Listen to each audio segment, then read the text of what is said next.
bismillaahi raxmaan raxiim assalaamu calaykum waraxmatullaahi wabarakaatu dhammaan akhyaarta ku xiran janalka toosan technical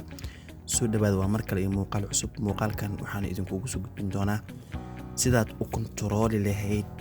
commentiska Instagram-kaaga tusaale haddaan rabin dadka qaar inay comment ka dhiibtaan waa ka xiri kartaa haddii aad rabtid in waxyaabo qaar comment lagugu dhaafin waa iska xiri kartaa waxyaabaha ceebta oo kale ah sidoo kale commentigaaga ayaad waxaa sameyn kartaa inaad xakamayso si aan kuu tuso fadlan soo furo applicationka Instagram-ka markaad soo furto kadib waxaad doorataa qaybta home-ka ah ama profile-ka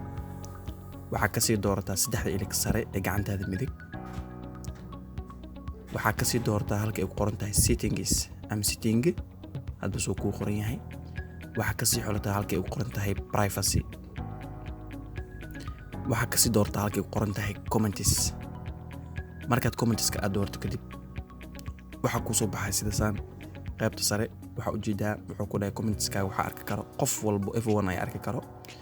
ku dhufo saddex option oo meeshan ku siinaa option waa waxa arki karo dadka followerska iyo follow ku ah hadana qaybtan waa dadka bis followers ku ah qaybta following ku ah qaybta ugu dambeysana waxa arki karo ku dhahay dadka followers ku ah midka aad dooran kartaa marka waxa sameyn kartaa dadka followerska ina u fasaxday ama dadka followingta ama dadka followerska iyo follow ku ahba ina yani u fasaxdid hadii artidna everyone ayaa saari kartaa qof walba iska arko Instagram leh yani soo arko qaybta labaad ee ku xig waa hide Instagram-kaaga inuu iska xiro ama ay sheekas inaad block ka saartid waay qofkaada rabin qaybtana imaanay searching-ka waxaad ku qoray qofka aad rabtid inaad block ka saartid Instagram-kaaga yani commentiska inuu soo qorin qofkan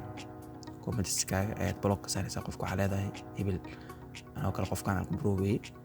laakiin masaaray sababtoo ah maraw inaan ka qarsado oo kugu tusayaa qaybtan kale ee qoranta hide offensive waa waxyaabaha la qoonsanay iga qari waxyaabaha oo aan la jeclaysanin oo ceebta ah iga qari waay automatic marka erayada aan rabin waxyaabaha oo tixraac ah oo qarsan kartaa tusaale meeshan oo kale keyword geliyo ku dhahay keyword-kan waxyaabaha aan la jeclaysan la qoonsado waxa kamid ah waxyaabaha ceebta tilmaamayo ama hadallada ceebta ah waxaan leeyahay iga qari sex hadallada oo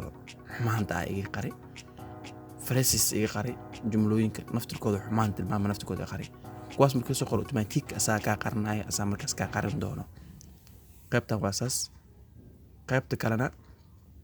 waa in yani oo ka qariyo haddii loo soo qorana aw report ka dir isla markii oo hadalkan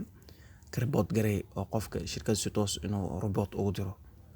marka run ahaantii waa box cajiib ah oo Instagram-ka uu leeyahay waa commentiskaaga inaad adiga xakameyn karto qofka aad ogolaan kartid qofka aad u diidi kartid qofka aad yani ereyada iska cancel kartid waa muuqaal cajiib ah sida aniga aaminsanahay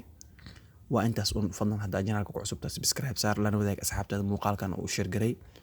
haddii aad muuqaalka ka heshay like saar intaa wixii ka dambeeyo waxaan rajaynayaa horumar wacan guuleysta